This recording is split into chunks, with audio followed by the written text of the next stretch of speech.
Hello everyone and welcome to another episode of RTS TV and this week's weekly financial update.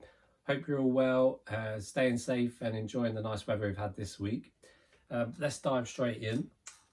So the situation is currently becoming more difficult if you're looking to review your defined benefit final salary pension. We found out this week that around a quarter of these pension schemes are now suspending the calculation of a pension transfer value, meaning you're not going to be able to find out just how much your final salary pension is worth. But what we did learn this week as well was that the average transfer value from these final salary pension schemes now exceeds the average property price, which is interesting. But it's still never been a better time to review your final salary pension.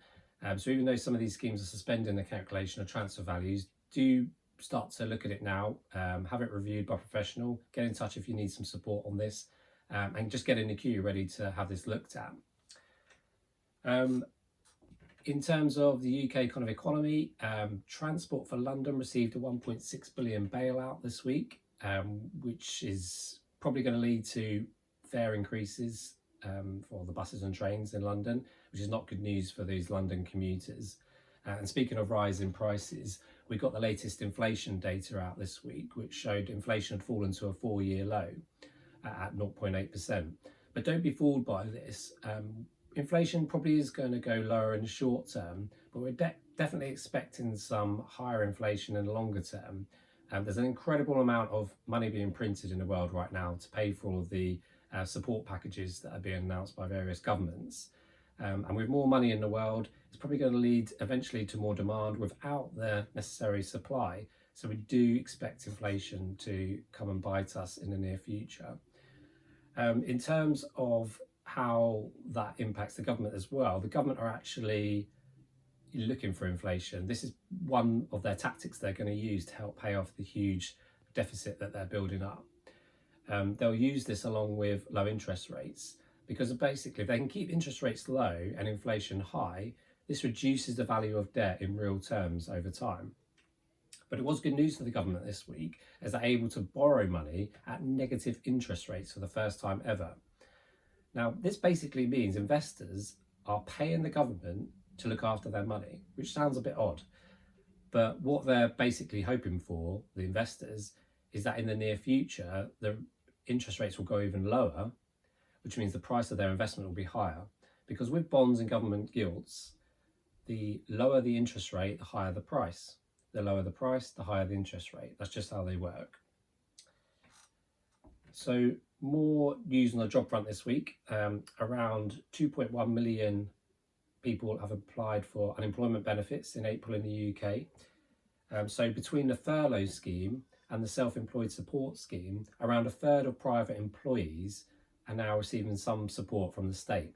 And if you add together all the public sector workers, this means over 50% of UK adults are now receiving some form of pay from the state, which is incredible, really. In the US, their job front, 36 million Americans have now filed for unemployment benefits. And one study at the University of Chicago estimates that around 40% of these jobs just aren't coming back. If you think of offices can no longer handle as many people because you've got to have the social distancing, so every other desk will be used instead of every desk. Restaurants are not going to open at full capacity, so they don't need as many waiters and waitresses. So yeah, it's interesting to hear what they think. But you can look at this all quite negatively, but I wouldn't worry about it too much. The world economy is brilliant at adapting, particularly through times of crisis. And what tends to happen is that as businesses go bust and jobs go, new businesses and new jobs are created in new sectors that we can't even think of yet. I mean, a little while ago, who would have thought just how popular video conferencing apps would be, takeaways, things like that. So these kind of businesses will rise, more on that in a moment, and new jobs will be created. There'll be far more takeaway deliveries.